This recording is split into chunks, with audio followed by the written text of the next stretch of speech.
Mr. Speaker, I rise in support of the motion to borrow $6 million from the African Export-Import Bank to finance the construction of social infrastructure and other facilities damaged or destroyed by Tropical Storm Brett under an education rehabilitation climate-linked facility. Mr. Speaker, before I delve into my presentation on the motion, I crave your indulgence and that of members of the House to express something I should have done earlier this morning, to express get well wishes to Denver Edgar, a former student of mine, a friend, a constituent of Grand Ravine, who was involved in a motor vehicular accident a few days ago. He sustained injury, Mr. Speaker. He is currently hospitalized, and we are hopeful that he will make a full recovery. And I must say, Mr. Speaker, with the consent of his family, the hospital has been in a position to apprise me daily on his progress. And as I said, I'm extremely confident that Denver will pull through and he will lead a very normal life in Grand Ravine and by extension the Mabuya Valley. So I wish him well. Mr. Speaker, this motion is yet another demonstration of our government's commitment to the education of the nation's children. For a very long time now, Mr. Speaker, principals, teachers, students, parents, and other stakeholders in the education system have been clamoring for better conditions as it relates to school infrastructure. And whereas governments have tried over the years through various programs, particularly those funded by the CDB, namely BUP, BIP, more recently EQUIP, which is the Education Quality Improvement Project, and Mr. Speaker, as we speak, there is a proposal being put together by the Ministry of Education in collaboration with the Department of Finance to submit to the CDB for funding to help us improve our education system. Mr. Speaker, the government of St. Lucia is seeking to, or has secured $6 million US, which translates roughly into 16 million EC to support the Ministry of Education, to support its infrastructure rehabilitation program. Over the past years, much of the annual budget for infrastructure works was directed to minor infrastructure repairs posing health and safety issues, including plumbing, minor electrical repairs, replacing termite-infested ceilings, cupboard, furniture, etc. Our budgets have not been able to facilitate major infrastructure rehabilitation. And with the average amount over the years of $5 million EC dollars, Mr. Speaker, given the number of schools we have in this country, it has proven over time to be insufficient to meet the demands as far as school rehabilitation is concerned. As an island frequently impacted by severe weather events, many of our schools continue to be impacted year after year. And in very recent times, Mr. Speaker, through the passage of Tropical Storm Brett, a number of schools were impacted, and we had to find monies overnight to begin the rehabilitation of the damaged buildings to give our children a safe environment within which to engage in learning exercises. This has been exacerbated, Mr. Speaker, by a number of other factors. We have sea blast, and we have the recent onset of Sargassum seaweed. The engineers and technical people are telling us that the presence of Sargassum in the bays, Mr. Speaker, that too is having an adverse impact on school infrastructure, particularly the electricals. Many of the wooden structures, Mr. Speaker, compounded by age and aforementioned factors, have been deemed irreparable and they need total reconstruction. Other peripheral school infrastructure such as walls and fences continue to be impacted and need attention, especially considering the growing concern of school safety and security. Mr. Speaker, the Philip JPL-led administration, or the member for Castries East, his administration has been listening, Mr. Speaker, and has been exploring sources of revenue/finance to support our schools. Thus, the US 6 million or EC 16.3 credit from the Afri-Exim Bank will go a long way in undertaking some of the major infrastructural reconstruction needed at our schools. Mr. Speaker, 16 schools have been detailed in the document that informed this particular loan agreement, Mr. Speaker. The upgrades will be undertaken using modern building codes and will utilize climate resilient and energy efficient technology. Mr. Speaker, we need a lot more than 16 million to get our schools to where we want them to be.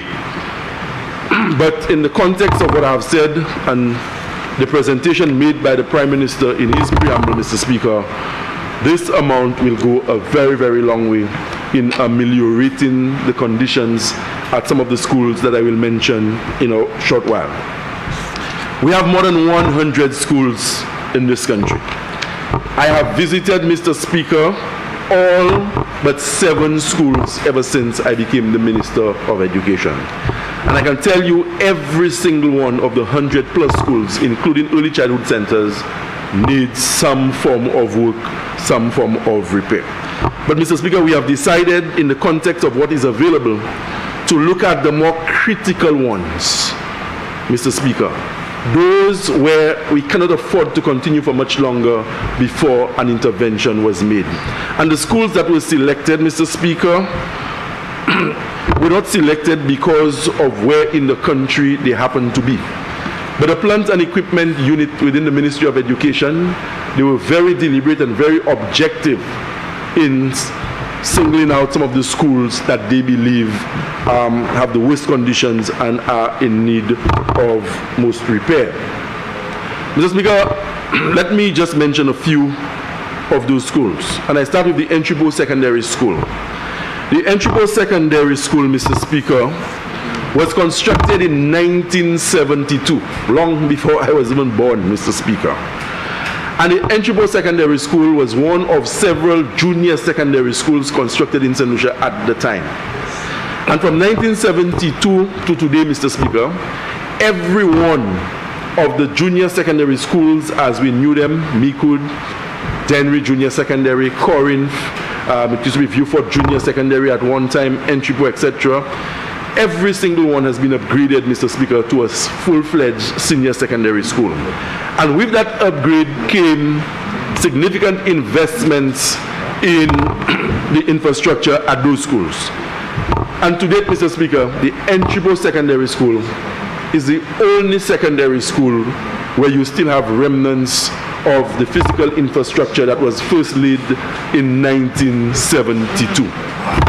So, Mr. Speaker, when I visit the Entry-Bow Secondary School and I engage with Mr. Arthur Scott, the hard-working principal, and he continues, Mr. Speaker, to ask for interventions from the Ministry of Education, Mr. Speaker, I can understand precisely what his fears are and why we should have made an intervention at that particular school.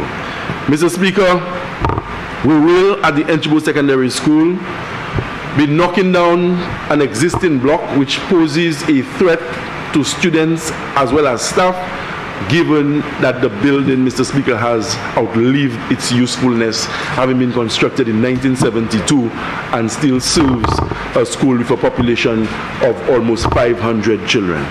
Mr. Speaker, we will construct a 3-story structure housing 5 classrooms, administrative offices, cafeteria, F&N lab, electricity lab, staff room, art room, sick bays, etc. And the Prime Minister made the point earlier, Mr. Deputy Speaker, when he said that we can no longer in 2023 mix concrete, mix cement, and just put down a structure. You must subscribe to international building codes. And whatever investment we make in the school plant, it must, Mr. Speaker, align with the language of climate resilience. So, Mr. Speaker, I am extremely pleased to report here today to this Honorable House that the Entry-Bow Secondary School will be rehabilitated to the tune of more than $5 million. And I will say again, Mr. Speaker, that the selection was influenced by the team at Plant and Equipment after having made their assessment of that particular school. Mr. Speaker, the Grand Riviere Secondary School in the constituency of Dennery North is also down for rehabilitation. And this is one of several schools where timber structures are being replaced with concrete structures. The Grand Riviere Secondary School. And that school, Mr. Speaker, is one of the schools earmarked as part of our TVET transformation. I would have pronounced in this House previously and elsewhere that 4 of our traditional secondary schools will be repurposed to be TVET specific institutions. There is a timber annex at the Grand Riviere Secondary School which is termite infested, and every year, in addition to having to procure materials to undergo rehabilitation and things of that sort, Mr. Speaker, we have to be spending thousands of dollars in pest control to treat the termite infested parts of that particular structure. It is not climate resilient, and we believe it has outlived its usefulness at the Grand Riviere Secondary School, and so that particular annex will be knocked down and a new block will be constructed. This school is also down as part of TVET, as I said, Mr. Speaker, and it will lead our TVET program in the area of sustainable agriculture and culinary arts. Mr. Speaker, the Auger Combined School has also been identified as one of the schools in need of serious rehabilitation. Mr. Speaker, we'll be spending an amount to undertake general repairs. That school has been in existence for many years, Mr. Speaker, and the structure, based on what I've observed and what has been communicated to me by parents and the technical team from the Ministry of Education, the school needs rehabilitation. This is one of our better performing schools in the south of the country, Mr. Speaker. The school has strong leadership, and it is a school of choice when you see students who reside in other parts of the south, the parents, Mr. Speaker, expressing a desire to have them enroll at the Auger Combined School. And so the Auger Combined School is down for major repairs under this amount. Mr. Speaker, the Peru Combined School, also in the southern half of our country, is down for rehabilitation. With an enrollment of just over 250 students, this is one of the schools nationally, not just in the southern belt, nationally, that punches way above its weight. This school is a model of consistency, Mr. Speaker. The school is extremely well led by a seasoned veteran educator in the person of Mrs. Mooney. And I visited the Peru Combined School, Mr. Speaker, all by myself to see firsthand the conditions about which they had been complaining. And I can tell you, Mr. Speaker, if the decision was mine alone to make, this would have been the first school down for rehabilitation. So today, I am happy to report to the Honorable House that the Peru Combined School is down for a new block where, Mr. Speaker, we will have additional classrooms and some of the amenities we believe will help enhance the learning environment for the students in that particular catchment area. The member for Vieux North, with whom I've had several bilaterals, is not here today, but I'm sure, Mr. Speaker, he too will welcome news that the Peru Combined School is down for rehabilitation, where an entire new block will be constructed to replace the termite-infested structure that currently exists in the Peru community. Mr. Speaker, more schools to be looked at. We want to look at the Reunion School in the constituency of Choiseul. And Mr. Speaker, that sits well with a point that was made earlier today, if not during the presentation of this motion by the Honorable Prime Minister, when he said that we do not look at the constituencies where work has to be done. We will always employ a doctrine of meritocracy, and if it is that the schools that need repair must all emanate from constituencies being represented by the opposition, we'll have no difficulty putting money in there to ensure we give the children of those constituencies the best possible educational experience our country can afford. So the HES block, Mr. Speaker, which is out of commission at the Reunion School, will be looked at with major roof rehabilitation.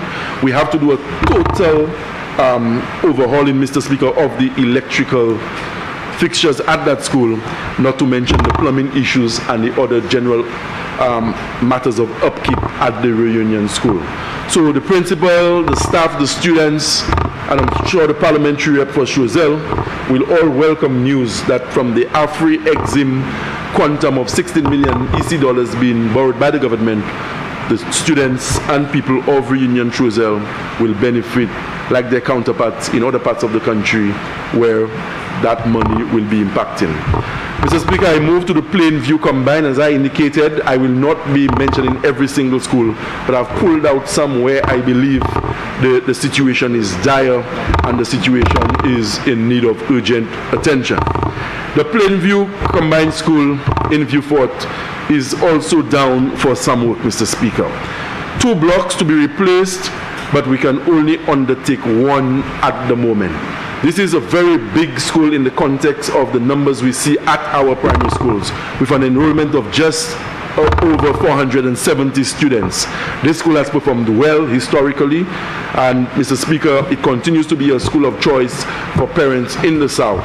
I was there very recently with personnel from the Caribbean, from the FICES, that is the Caribbean Community Climate Change Center, where we executed a project with them for rainwater harvesting to sensitize the students to sustainable ways of living, etc.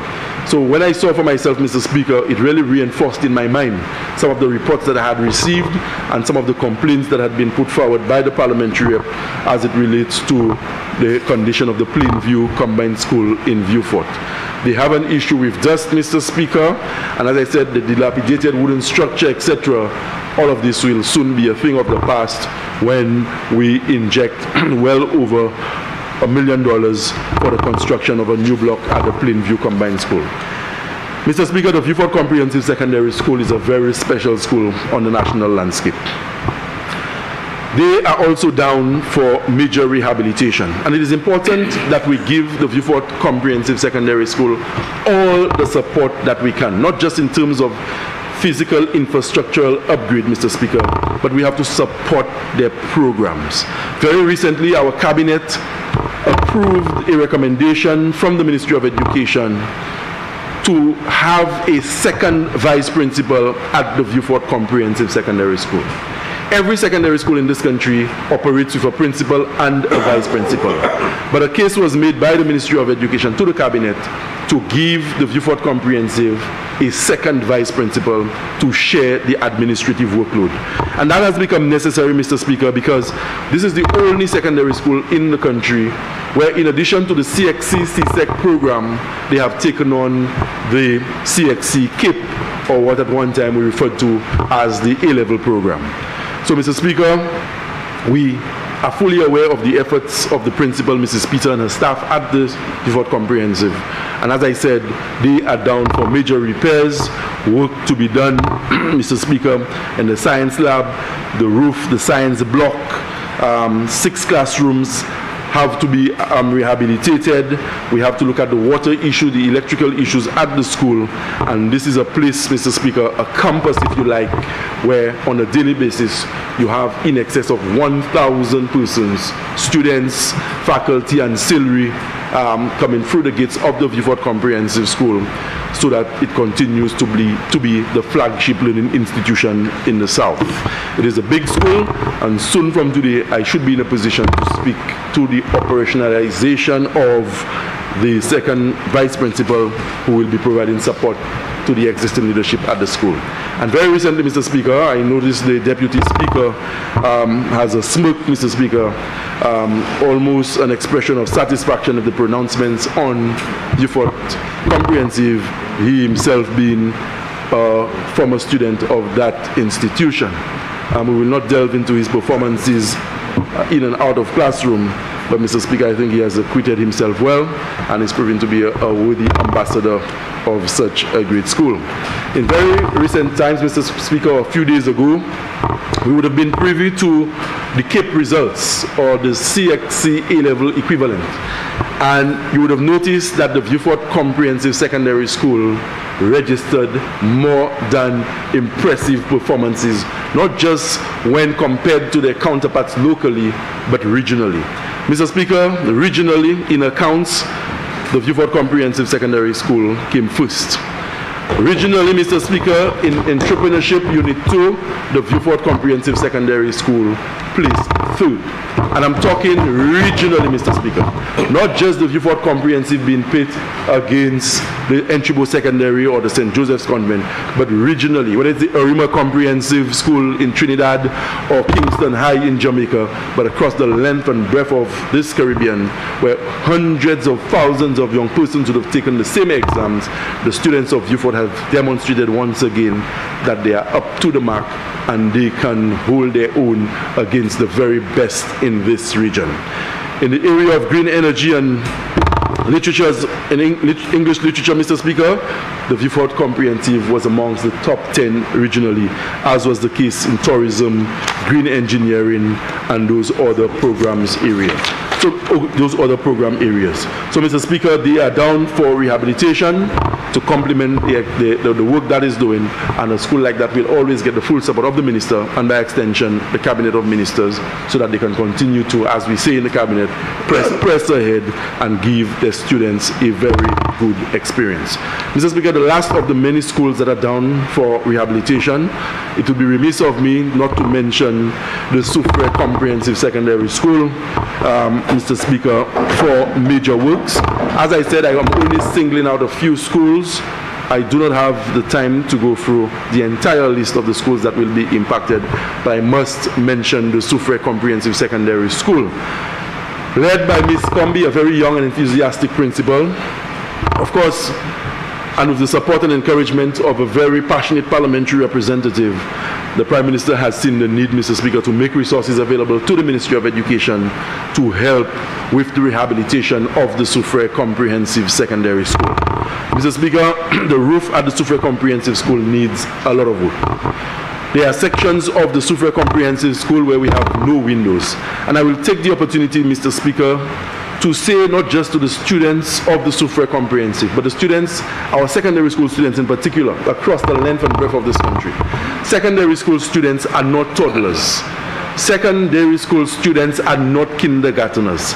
Secondary school students are of an age, Mr. Speaker, where they have understanding and where they must appreciate that they cannot vandalize school infrastructure expecting the following term or year for the government to find resources to come and repair the damages. I have said to the principals, I have said to the district education officers, and on occasions when I've had to speak with students, I have said to them, Mr. Speaker, that if they are found vandalizing school property, not only will they and their parents have to raise the money to replace the damaged infrastructure, but Mr. Speaker, they will be punished in ways that will cause them to respect and appreciate the efforts that the government is making. Mr. Speaker, this injection of 16-odd million is designed to help enhance the learning environment of students and schools across the length and breadth of the country, and to improve the quality and effectiveness of schools. But we know quality infrastructure is only one component of an effective school system or an effective education system. And with your indulgence, Mr. Speaker, I will profit the opportunity to outline or remind this Honorable House of some of the interventions we are making in the broader spectrum of education to give our children an experience that will prepare them for life, not only in St. Lucia, but beyond the shores of our country. Infrastructure alone is not enough. And as I said, there is more to quality schools and quality education than the physical structures that house our teachers and our students. Mr. Speaker, some of the programs being rolled out and that are being complemented by this injection of money to rehabilitate the school plan include the One Laptop Per Child program. We have reinstated the One Laptop Per Child program, Mr. Speaker. And as we speak today, every single child in the secondary school system of St. Lucia. Whether he's at the Beaufort Comprehensive, he's at the Patricia D. James Secondary, he's at the SDA Academy, or he's at the Boca Secondary, or the Clinton Mason Secondary, or the Stanley John Odlum Secondary. Every single child in our secondary school system today has a laptop computer to complement the government of the St. Lucia Labour Party. And Mr. Speaker, I remember when we came in and we found a program with e-books fraught with all kinds of issues. And Mr. Speaker, at Thursday's launch, Mr. Deputy Speaker, of the e-content, you will hear from the technical staff themselves. The previous government had contracted an Indian company to provide them with what was known at the time as e-books. And this is what happened with the e-books, Mr. Speaker. Professionals from beyond the shores of St. Lucia came into this country, sat with our teachers and our professionals, engaged them in conversation, took all the submissions of our teachers, and they went and they packaged it and they presented it to our government at an astronomical amount. And Mr. Speaker, do you know that for every device and every child, the government of St. Lucia every year had to be paying license fees? And it means, Mr. Speaker, that millions of dollars, millions, being repatriated out of this country to a foreign company. Wow. Mr. Speaker, we did not waste time to halt that program. And we did not just take a position because politicians had spoken out against something which they believe was not in keeping with their own party philosophies. But we were instructed, we were encouraged, and I have the submissions from all the senior technical people of the Ministry of Education in my inbox. But I will not throw my staff under the bus and tell you who said what. But the staff was adamant that this initiative with the e-books did not come from the Ministry of Education. But instead, it was imposed on them, notwithstanding the shortcomings of that program that they would have identified prior to its introduction. You have animations, you have animations in the content of accents that are foreign to our children. And they can't understand some of the content. I'm not the one saying it. This is the report that I got from the technical staff. But I can tell you, since we shelved it, Mr. Speaker, not only have we saved millions of dollars that would have left this country in the form of license fees, but we have developed content. And Mr. Speaker, I must place on the record my appreciation and my gratitude to the staff of CAMDU for having embarked on a content development project. And on Thursday, all of the cabinet members have been invited to be with us for a demonstration. And I'm sure anybody who's in attendance, Mr. Speaker, will be full of praise for the work that has been done by the curriculum development materials. Mr. Speaker, I happened to reach the waterfront on a particular morning, roughly a month and a half, 2 months ago. And I noticed boxes and boxes of what appeared to be books were being placed right downstairs on the ground floor of the NIC building. And I asked one of the junior staff at the ministry, what do you all have there? Where are you all going with this? He said those are e-books, not e-books, but learn books that the previous administration had procured that are of no use, they cannot be repaired, and that they were on their way to Deglo to dump those devices. I immediately put a halt to that operation. And I said to them, Mr. Speaker, just to be cautious, so that somebody wouldn't say that a Labour Party government is vindictive and we're wicked and we throw in devices that were procured by the previous administration. I ordered, I instructed, and it's not often that I flex ministerial muscle, but on that day, I instructed that devices were taken back upstairs on the third floor where they had been. Yes, they're still there. I had the communications unit to take still shots and to take video clips, Mr. Speaker, of all of what was earmarked for disposal. And I wanted to make sure that in keeping with the procurement rules and asset disposal rules of government, that somebody had signed off to say, a competent authority, that those devices were of no use to the children of this country. They are still there, Mr. Speaker. We have use for them. Not necessarily for use in the classroom, but I'm sure those devices will be used to substantiate the claims. It is one thing for us to come into the Honorable House as politicians, as parliamentarians, and to have our exchanges. But there are certain things I defer to the staff, or I concede to the staff to pronounce especially when I know it is a highly contentious political issue. Mr. Speaker, our students will have uploaded on their devices content developed by our own people. Content that is culturally relevant. Content developed by people who understand their accent and whose accents they understand. Content that where examples are used, those examples are within the experiential background of the children, Mr. Speaker, so that there will be no ambiguity when it comes to the learning exercise. And that is what we meant when we said we were going to reinstate the one laptop per child program. And very significantly, the savings that we've been able to make by developing our own content, some of it is being channeled, Mr. Speaker, or redirected to help bolster our higher education program. Mr. Speaker, our government continues to pay facilities fees for every single child in the primary and secondary public school system. And Mr. Speaker, you should see the expression of relief from the parents when they come to the constituency office. And if it is that some persons in here are comfortable referring to parents who are having difficulty making ends meet as mendicants, that is them. I represent a rural constituency, Mr. Speaker. I know what it is like for parents not being able to buy a pound of fish when they hear the sound of that horn as the van goes through the community.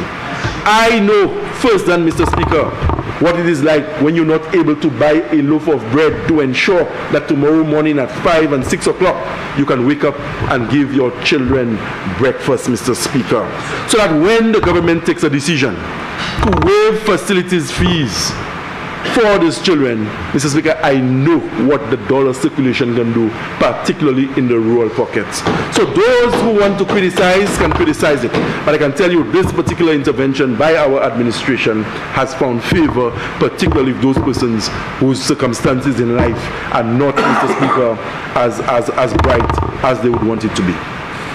Ours is still the government that is paying CXC, CSEC, mathematics and English fees for our students in the primary, in the secondary school system. And the Prime Minister is on the record, Mr. Speaker, as saying that it is, Mr. Deputy Speaker, that during this term of government, he is hoping that he'll be in a position where he will pay off mathematics and English and 3 other subjects for the children of our country. Mr. Speaker, we do so because we understand the plight of ordinary people.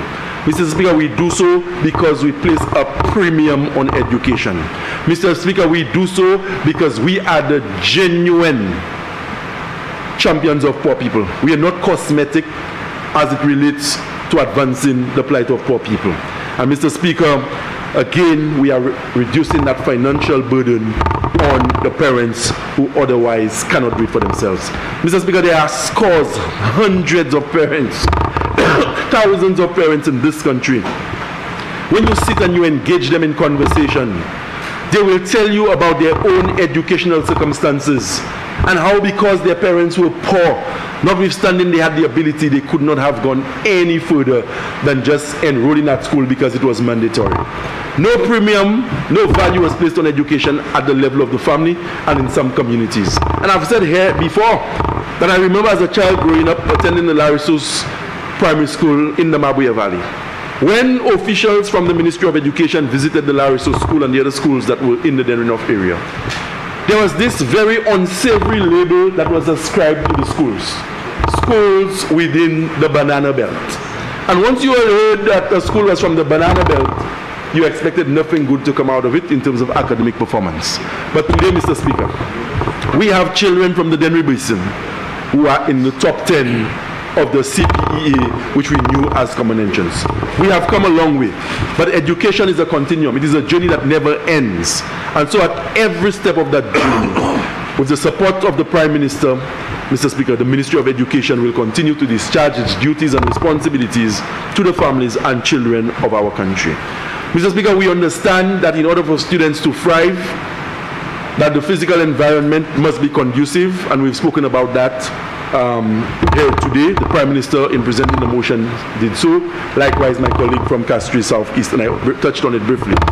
But for students to do well, in an environment that is pristine and conducive, you need teachers to be comfortable and teachers to be happy.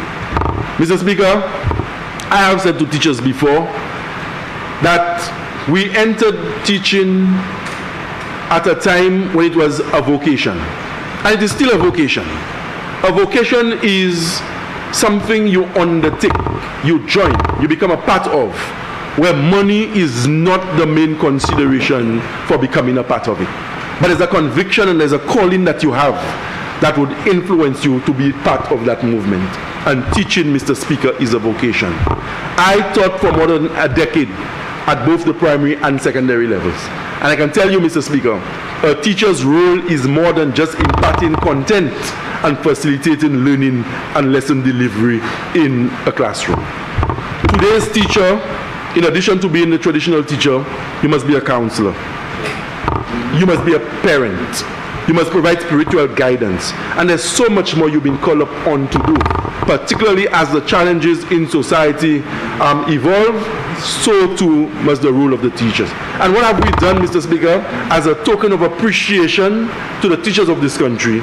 The Prime Minister, without hesitation, he found the resources to increase what in education we call the TMA, the Teaching Materials Allowance, by $600, so that teachers who received the TMA in the months of August and those who were temporary, Mr. Speaker, in the month of September, also took home $1,400 TMA.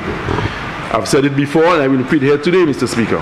When teachers travel, particularly to the United States of America on a vacation, Mr. Speaker, within the first 2 weeks of landing on the U.S. mainland, half of their suitcases, Mr. Speaker, and perhaps maybe an entire suitcase would have been filled already with materials and aids to enhance the learning environment in the classrooms that they'll be returning to after the vacation period is over. And so, Mr. Speaker, I must place on the record once again our government's gratitude to the teachers of this country. I want to thank the SLTU, Mr. Speaker, for working with the government. We have not always been on the same page, Mr. Speaker, but we understand that the SLTU is an indispensable ally in this quest to give our children the best possible educational experience our country can afford. There will be differences of opinion on certain matters, but we have never as an administration seen the SLTU as an adversary, but instead we have seen a very enthusiastic and at times passionate group of individuals giving expression to the plight of their membership. And so our administration, we stand ready to work with the SLTU to improve working conditions and to ensure that at every opportunity their input would continue to influence policy for our government. Mr. Speaker, we have a pre-K program, Mr. Deputy Speaker, in our schools. And pre-K basically speaks to students coming into the formal school system before the age of 5. Mr. Speaker, as we know it historically, a child enters the formal school system at 5. But we have excess space at a number of our primary schools because the population, the enrollment has dropped nationally significantly because St. Lucians, Mr. Speaker, are not procreating at the rate that they were known to have in times gone. I know that is not applicable to everybody in this chamber, particularly those to my immediate right, Mr. Speaker. But that notwithstanding, Mr. Speaker, the pre-K program is an important program for us in the Ministry of Education. So at schools where we have excess space, we convert some of the classroom space into little centers within the school environment to bring in the pre-K. They are not part of the main school programming. They have the separate programs, Mr. Speaker, but that is how we begin to immerse them into the broader spectrum of school life at an early age. So far, Mr. Speaker, we have rolled out our pre-K program at 6 schools, namely the Sufra Infant School. Mr. Speaker, I was able to see for myself. The conditions are very, very impressive, and I'm hoping that as we continue to provide support to the pre-K program in Sufra, working closely with the OECS, that on occasions when the Ministry of Education isn't able to pick up the slack, we can rely on a very healthy and reliable Sufra Foundation to help in that regard. Mr. Speaker, not too far from Sufra, we go to the constituency of Choiseul. At Mogush, perhaps the best pre-K setup I've seen in the country to date, although my staff and we are always on a different wavelength for this is concerned. The setup at Mogush, Mr. Speaker, is also very, very impressive, and there's a very healthy pre-K program at the Mogush School. Bocage Primary School also has a pre-K program. Bocage is in the constituency of Castries East, and it wouldn't surprise me if the inclusion of Bocage on this program is news to the Prime Minister, and if anybody might be inclined to believe that the Prime Minister's influence was what caused Bocage to be on the list, Mr. Speaker. No. Again, we employed the meritocracy, we did our research, and we know that there are some communities where the early childhood services are not as robust as we want them to be. So once there is space within a particular catchment area at our primary school, we will look to have the pre-K program pick up the slack that the normal early childhood services cannot deal with. Lakwamengo is also, Mr. Speaker, part of our early childhood pre-K program, as is Denry Infant School and the Roblo. So these are the 6 schools that are currently enjoying or benefiting from the pre-K program. It is very instructive to note that there's none from Denry North, Mr. Speaker, because again we have employed a meritocracy that informed the selection of those schools. The program will be expanded, and I'm hoping that the next time I speak on pre-K, perhaps at budget, I can speak to the inclusion of a lot more schools across the length and breadth of this country. Mr. Speaker, one of the flagship areas of programming for the Ministry of Education is our higher education mandate. We believe, Mr. Speaker, that we can, or it is realizable and attainable, to have 1 university graduate per household in this country.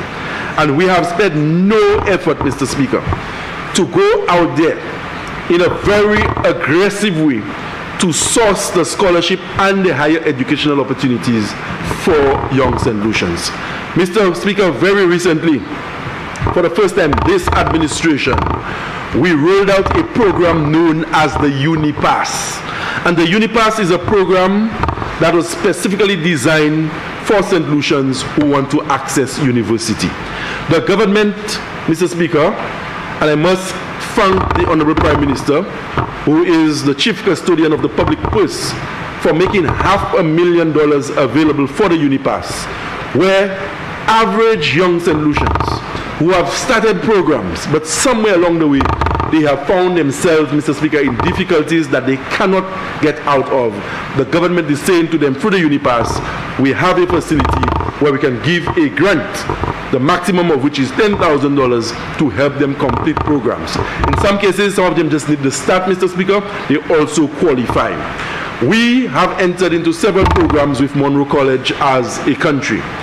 But I've said it here, and the Prime Minister did say at a function that I attended with him, that we have a responsibility to the University of the West Indies. We cannot continue to work with Monroe at the expense of the UWI. We will work with Monroe.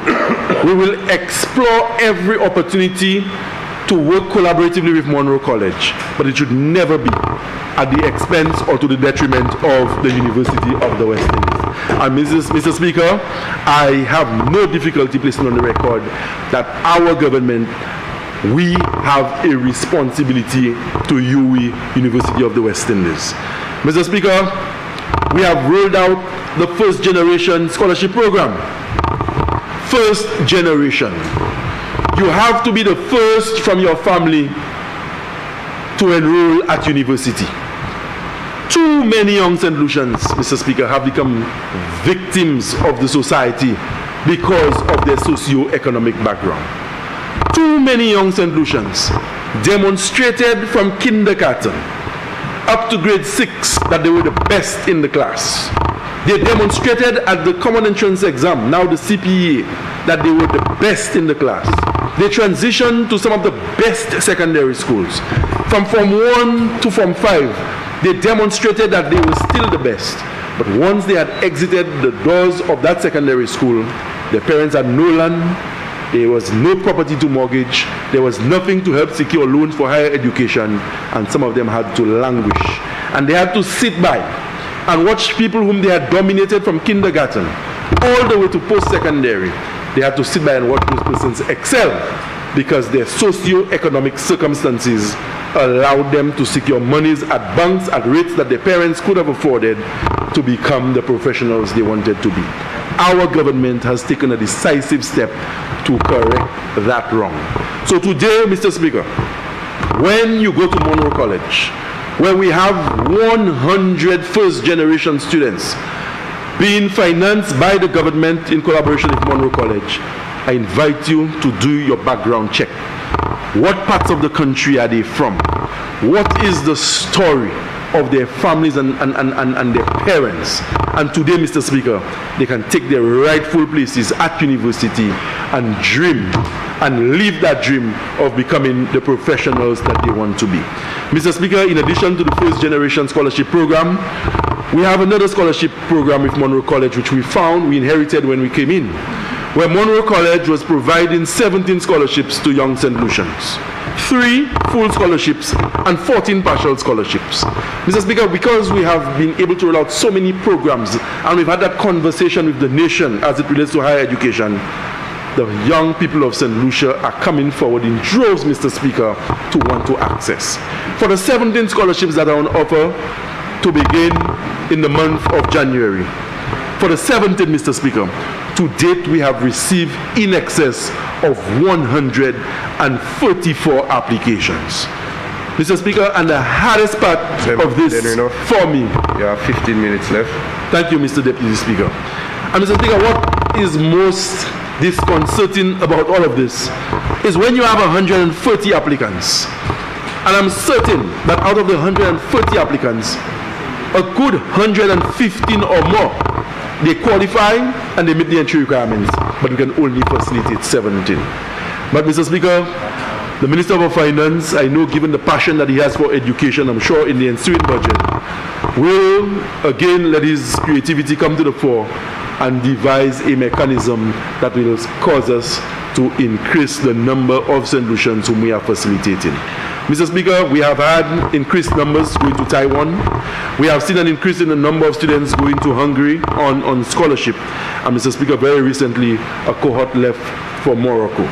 I must place on the parliamentary record our government's appreciation for a gentleman who is of Grenadian parentage but resides in the US in the person of Randy Glynn, for the fantastic work he has been doing with Sir Arthur Lewis Community College and the government of St. Lucia and some other governments within the OECS in finding the scholarships and finding the schools in North America with which our governments and our flagship tertiary institutions can collaborate to provide opportunities for our young people. Mr. Speaker, we are not only catering for the marginalized and those persons whose socio-economic circumstances are not favorable. We are also saying to those in society who are capable of buttering their own bread that they too will not be left out.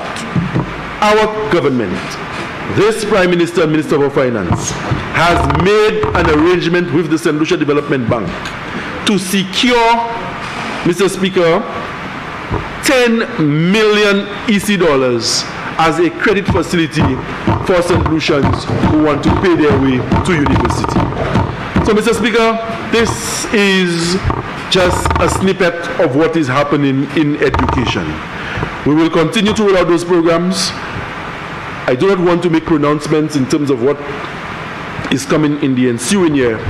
I will leave that for the Prime Minister's appropriation bill address, Mr. Speaker, and some of the plans that will be unveiled in the new year. But today, Mr. Speaker, I am extremely delighted and extremely pleased to be the minister responsible for education at a time when the government is saying that we have to continue investing in education. Mr. Speaker, we did not just embrace a mantra on the campaign trail because we believe it would have resonated with people, but we have demonstrated in every government department, in every agency and statutory entity, that we believe putting people first is something practical. Today we are putting the children of St. Lucia first. Today we are putting the teachers of St. Lucia first. Today we are putting the principals of this country first. And today, Mr. Speaker, with a loan of 16 million EC to rehabilitate schools, we are putting the people of St. Lucia first. Mr. Speaker, it would be remiss of me to take my seat and not express my gratitude as minister and that of the entire government to the many persons who work in the education sector to help roll out the programs. I want to thank the Parliamentary Secretary for working with me, the Honourable Senator Dr. Pauline Antoine Prosper. I want to thank the Permanent Secretary, Ms. Michelle Charles, the Deputy Permanent Secretary, Mr. Kendall Kudra, the newly appointed Chief Education Officer, Ms. Beverly Diodoni, and all the other heads of departments, Mr. Speaker, in the ministry. I want to thank the National Principals Association, Mr. Speaker, for their support. And again, I will say we have not always been on the same page as it relates to the issues.